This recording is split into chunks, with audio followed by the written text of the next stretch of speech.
अस्सलाम वालेकुम, welcome to my YouTube channel. कैसे हैं आप सब? उम्मीद करती हूँ सब खैरियत से होंगे। आज मैं आपके साथ शेयर करने जा रही हूँ बीफ चना अखनी पुलाव। अखनी पुलाव बहुत तरह के बनाए जाते हैं, चिकन, बीफ, मटन, चने, आलूओं के साथ। और ये अखनी पुलाव बनने जा रहे हैं पहली बार एक अलग तरीके से, जिसमें गोश्त के साथ साथ चनों का भी यूज होगा और बहुत ही ज्यादा अलग किस्म के मिसालेदार जूसी ये अखनी पुलाव बन के तैयार होंगे। तो इस रेसिपी को देखने के लिए वीडियो कंप्लीट वॉच करें। अगर पसंद आए तो चैनल को सब्सक्राइब कर दें। तो रेसिपी बनाना स्टार्ट करते हैं। बिस्मिल्लाहिर्रहमानिर्रहीम। तो बीफ चना अखनी पुलाव बनाने के लिए गोश्त लिया है 3 पाव 750 ग्राम और इसको पहले से बॉईल कर लिया है। बॉईल किया हुआ गोश्त, इसमें आपको बोनलेस भी मिलेगा, हड्डी और चर्बी तीनों का हम यूज करेंगे। हड्डी और चर्बी आपने लाजमी डालनी है, इससे जो पुलाव है बहुत ही ज्यादा जूसी बनते हैं। और इसके साथ लेंगे व्हाइट वाले चने, इनको भी बॉईल कर लिया है और इतना बॉईल करना है चनों को कि ज्यादा ये मैश ना हो। और 1 कप चने लिए हैं और इसके साथ ही लेंगे 2 अदद आलू और आलूओं को भी छील के धो के काट दिया है। ये पुलाव के 3 मेन इंग्रेडिएंट्स है। और अब हम पुलाव बनाना शुरू करते हैं। तो कढ़ाई में डाल देंगे घी आधा कप। और घी हम इतना कम क्यों डाल रहे हैं वो आगे चल के आपको रेसिपी में मालूम हो जाएगा कि पहले इतने कम घी का क्यों यूज किया, वो सारा कुछ आपके साथ शेयर करेंगे। अब जैसे ही घी गर्म हो जाएगा तो इसमें हम डाल देंगे साबुत गरम मसाले, जिसमें लिया है हमने तेज पत्ते 2 अदद, दालचीनी 2, 5 से 6 लौंग, 2 लीव्स लिए हैं जावित्री के, 3 अदद हरी इलायची, 1 बड़ी इलायची और 1 बादियान का फूल, 8 से 10 दाने काली मिर्च के और 1 खाने का चम्मच सफेद जीरा। ये सारे साबुत गरम मसाले डाल देंगे गरम घी में और इसको आधे 1 मिनट के लिए फ्राई कर लेंगे। जब हल्का सा ये गरम मसाले फ्राई हो जाएंगे, इसमें से खुशबू आने लगेगी, तो फिर डाल देंगे स्लाइस में कटी हुई प्याज 2 अदद। और प्याज को इतना फ्राई करना है कि इसका हल्का सा कलर चेंज हो जाए, गोल्डन पिंक कलर में ये आ जाए, तो उतना ही प्याज को फ्राई करेंगे, ज्यादा डार्क नहीं करना। तो ये आप देखें प्याज का कलर चेंज हो गया है और हल्की सी ये सॉफ्ट भी हो गई है। अब इसमें डाल देंगे 1 खाने का चम्मच अदरक, लहसुन और हरी मिर्च का पेस्ट और इसको भी आप प्याज के साथ 1 मिनट के लिए पका लेंगे, ताकि जो भी अदरक लहसुन का कच्चापन है वो इसमें ना रहे। जैसे ये अदरक लहसुन भी फ्राई हो जाएगा तो फिर इसमें डाल देंगे स्लाइस में कटे हुए टमाटर। टमाटर ज्यादा लेंगे, 3 से 4 अदद टमाटर हैं और टमाटरों को डाल के अच्छे से मिक्स कर लेना है। और फिर इसमें जाएंगे 2 अदद कटे हुए आलू, क्योंकि गोश्त और चने पहले से गले हुए हैं, बॉयल हैं और आलू कच्चे हैं, तो इसलिए आलूओं को पहले डालेंगे ताकि ये भी अच्छे से गल जाएं। टमाटर के साथ आलूओं को अच्छे से मिक्स करेंगे और फिर इसमें डाल देंगे यखनी 1 कप। ये वही यखनी है जिसमें हमने गोश्त को बॉयल किया था, तो ये 1 कप डाल के मिक्स करके इसको हमने कवर कर लेना है ताकि आलू टमाटर सॉफ्ट हो जाए और वो अच्छे से गल जाए। तो 5 से 7 मिनट के लिए इनको गलने तक पका लेंगे।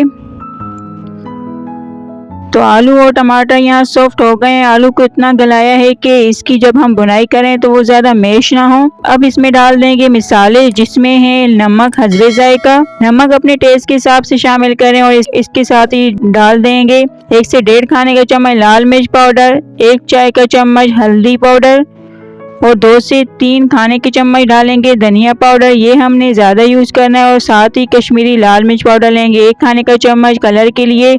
कड़ी पत्ते लेंगे, कड़ी लीव्स 8 से 10 अदद, पुदीना लेंगे हम आधी गड्डी और साथ में ही बड़ी हरी मिर्च लेंगे 3 से 4 अदद। और अब इसमें डाल देंगे इमली का पल्प आधा कप। इस पुलाव में हमने दही का यूज नहीं करना, दही नहीं डालेंगे, इमली का पल्प डाला है आधा कप। और इन सबको अच्छे से मिक्स करते हुए अब इतनी बुनाई करेंगे कि सारा जो ऑयल है वो निकल आए और अच्छे से ये मसाला भून के तैयार हो, क्योंकि जब इसमें हम गोश्त और चने डालेंगे तो फिर इसकी ज्यादा बुनाई नहीं करनी है। अभी इसको बहुत ही अच्छे से भून लेंगे। तो आप देखें यहाँ ऑयल निकल आए और बहुत ही अच्छे से मसाले का पेस्ट बन गया है, पूरी तरह से मसाला भुन गया है। सारा भूनते ही इसमें डाल देंगे बॉईल किए हुए चने 1 कप जो हमने लिए थे वो डाल देने और इसको अच्छे से मिक्स करेंगे। चनों को मिक्स करके फिर इसी के साथ डाल देंगे बॉईल किया हुआ गोश्त। चने गोश्त डालते ही अब 2 से 3 मिनट इस मसाले की बुनाई कर लेनी है, ताकि जो मसाले का सारा जायका है वो चने और गोश्त में भी आ जाए। मसाला हमने पहले अच्छे से भून लिया था 10 से 15 मिनट, अब सिर्फ 2 से 3 मिनट इसको भूनेंगे ताकि जो भी गोश्त और चनों का कच्चापन है वो इसमें ना रहे। तो गोश्त और चने मसाले के साथ भुन गए हैं बहुत ही अच्छे से, सारा जो मसाला है वो कढ़ाई को लगने लगा है। अब इसमें डाल देंगे यखनी जिसमें हमने गोश्त को बॉईल किया था वो सारी यखनी डाल देंगे। और अगर आपके पास यखनी ना हो तो पानी का भी यूज कर सकते हैं। और आपको बता दें कि पहले हमने कम घी क्यों डाला है, वो इसलिए क्योंकि जो यखनी है उसमें भी आपको घी नजर आ रहा होगा। और इसमें घी क्यों है, क्योंकि गोश्त जो हमने लिया उसमें चर्बी भी थी और बॉईल होते हुए चर्बी मेल्ट हुई है, पिघली है और सारा घी यखनी में आ गया, तो इसीलिए पहले कम घी का यूज किया है। तो मिसाले में यखनी डाल दी है और यखनी बहुत ही कम है, तो अब इसमें 2 कप पानी भी डाल देंगे और अच्छे से मिक्स करेंगे और फिर कवर कर लेंगे। बॉईल आने तक इसको पकने देंगे ताकि बॉईल बहुत ही अच्छे से आ जाए। तो यहाँ पुलाव के शोरबे में बॉईल आ गया है और साथ में जो पतीला है वो भी चेंज कर लिया है, क्योंकि वो बहुत ज़्यादा छोटा पतीला था। तो बड़े पतीले में हमने सारा जो शोरबा है उसको निकाल लिया है और बॉईल आने के बाद इसमें डाल देंगे हम बासमती चावल जो हमने लिए 750 ग्राम, यानी कि 3 पाव बासमती चावल हैं। इनको 1 घंटे के लिए सो कर लिया था, फिर 2 से 3 बार पानी में धोकर डाल देना है इस शोरबे में और मिक्स करेंगे और फिर कवर करके लो टू मीडियम फ्लेम पे चावलों का पानी खुश्क होने तक, ड्राई होने तक इसको पका लेना है। तो यहाँ आप देख सकते हैं पुलाव का पानी खुश्क होने पे आ गया है, लेकिन अभी पूरी तरह से ड्राई नहीं हुआ है। और इन पुलाव को अब इतना पकाएंगे कि जो ऑयल है वो निकल जाए और सारा पानी खुश्क हो जाए, तो उतनी देर इनको पका लेंगे। तो यहाँ आप देख सकते हैं पुलाव का पानी सारा ड्राई हो गया, अच्छे से खुश्क हुआ पानी आपको नजर आ रहा होगा। और इसमें जो भी हल्की सी नमी होगी पानी की, उसको निकालने के लिए हमने पुलाव को दम पर रखना है। पतीले का जो कवर है उसके ऊपर कपड़ा लगा लेंगे और फिर ऊपर कोई भी भारी सा बर्तन हम दस्ता रखकर फ्लेम को लो कर देना। लो फ्लेम पर 10 मिनट के लिए पुलाव को दम देना है। तो 10 मिनट वेट करेंगे पुलाव को दम पर रखकर। तो यहाँ आप 10 मिनट बाद पुलाव जो है दम पर होके तैयार हैं। फ्लेम को ऑफ कर देंगे और पुलाव को अच्छे से मिक्स करेंगे ताकि इसमें जो भी स्टीम है वो सारी निकल जाए। और फिर पुलाव को हमने निकाल लेना है डिश में सर्व करने के लिए। तो अल्हम्दुलिल्लाह बीफ चना अखनी पुलाव बन के रेडी है। लुक आप देखें, एक एक दाना खिला खिला अलग अलग ये पुलाव बने हैं। मिसालेदार, जूसी, बिल्कुल ही डिफरेंट रेसिपी, क्योंकि गोश्त के साथ चनों का भी यूज किया। इससे जो